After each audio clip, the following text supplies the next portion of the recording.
Bonjour à tous, je suis utilisateur de la Soundcraft et sa principale faiblesse réside dans son Wi-Fi natif qui n'est pas stable.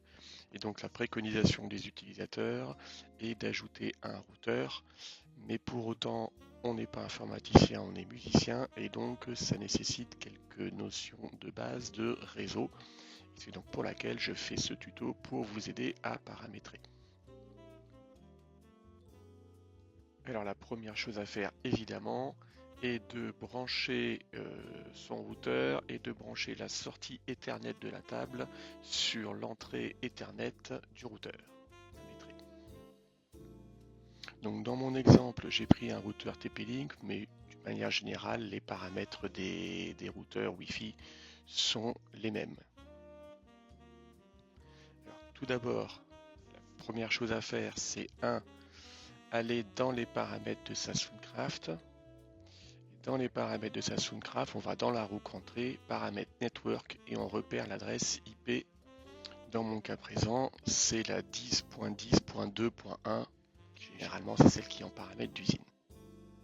Alors déjà, il faut que votre routeur soit mis en position pont Wi-Fi. Et au dos du routeur, vous avez les paramètres pour accéder au paramétrage du routeur. Donc, vous avez l'adresse internet pour y accéder, vous avez le mot de passe pour y accéder. Donc évidemment à retenir.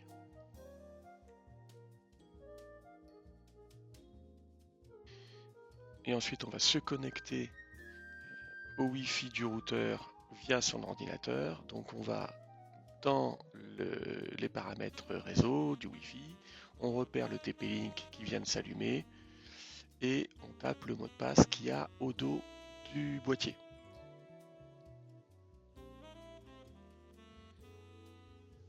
On ouvre son navigateur, on tape l'adresse qu'il y a au dos du boîtier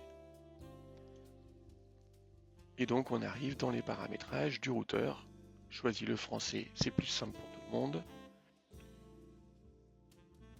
Donc là, il nous demande de créer un mot de passe. C'est bien le mot de passe qui va permettre d'arriver aux paramètres du routeur. C'est juste pour le paramétrage du routeur. Ça n'a rien à voir avec la Soundcraft, mais il faut quand même en créer un si on veut paramétrer ce routeur. Donc ça, c'est le mot de passe à bien retenir quand vous voudrez paramétrer votre routeur.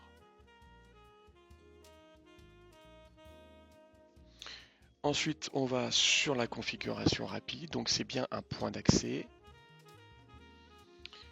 Et donc là, on rentre dans le vif du sujet puisque l'on va nommer le réseau qui va s'afficher dans les réseaux Wi-Fi de n'importe quel terminal, téléphone, ordinateur. Donc dans les paramétrages Wi-Fi, vous aurez ce nom-là qui va s'afficher, qui va vous permettre d'accéder donc à la Soundcraft. Donc ce nom est assez important puisque c'est le nom que vous devez repérer depuis vos terminaux.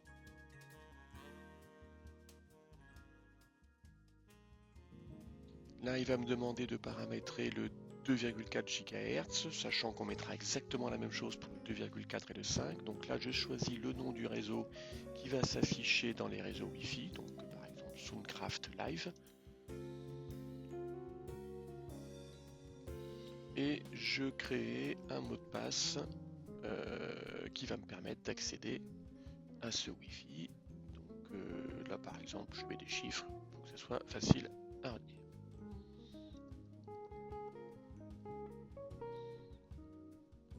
Check pour voir s'il y a des choses à paramétrer en plus. Non, on est bien sûr de 2,4 GHz, tout va bien.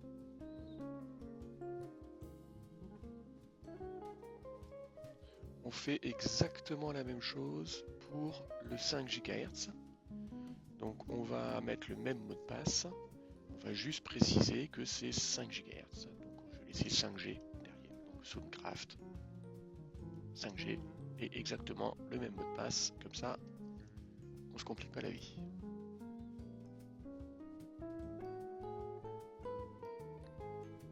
Ici, on va configurer maintenant le DHCP. On met bien en IP statique et on va créer une adresse IP qu'on va mettre 10.10.2.254. Surtout ne pas mettre la 10.10.2.1 puisqu'elle est déjà utilisée par par la Soundcraft. Masque de sous-réseau, on s'en fiche, vous laissez par défaut. Vous pouvez laisser comme ça, c'est très bien. Je fais suivant.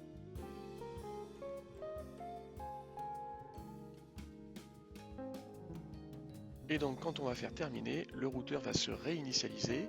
Donc il va passer quelques secondes ou minutes, là j'ai accéléré, à se réinitialiser et il va rebooter. Donc vous n'y avez plus accès puisque les paramètres par défaut ne sont plus disponibles puisqu'on a fait des nouveaux paramétrages. Donc on va se reconnecter au routeur avec la configuration du routeur. Je vais le voir apparaître maintenant dans mes paramètres Wi-Fi au nom que j'y ai donné, c'est-à-dire la Soundcraft Live. Le mot de passe que je lui ai mis, le mot de passe, donc il s'agit bien du mot de passe Wi-Fi puisque là on se connecte au Wi-Fi. Et après, on va pouvoir se remettre sur le site d'accès au DP-Link, donc retaper DP-Link Wi-Fi Planet dans notre cas. Par contre, ça va prendre un peu de temps parce qu'il faut qu'il reboot de son côté, donc quelques secondes ou une petite minute.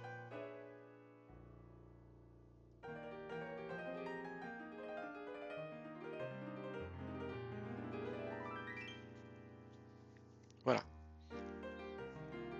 Et donc là, on retape le mot de passe, cette fois-ci le mot de passe pour accéder au routeur et non pas au Wi-Fi. Vous avez bien fait la différence entre les deux. Et donc on va paramétrer maintenant le DHCP. Et avec l'adresse de départ, donc on met 10.10.2.100 par exemple, l'adresse finale 10.10.2.150 et la passerelle par défaut, c'est celle-là la plus importante puisque c'est là où nous allons mettre l'adresse IP de la Soundcraft, donc 10.10.2.1 et le serveur DNS, on s'en fiche. On enregistre tout ça et cette fois-ci, on peut y accéder en tapant l'adresse IP directement dans la barre 10.10.2.1 et on y accède. N'oubliez pas de mettre en favori ce site internet qui vous permettra d'y accéder dorénavant directement. Allez, amusez-vous bien.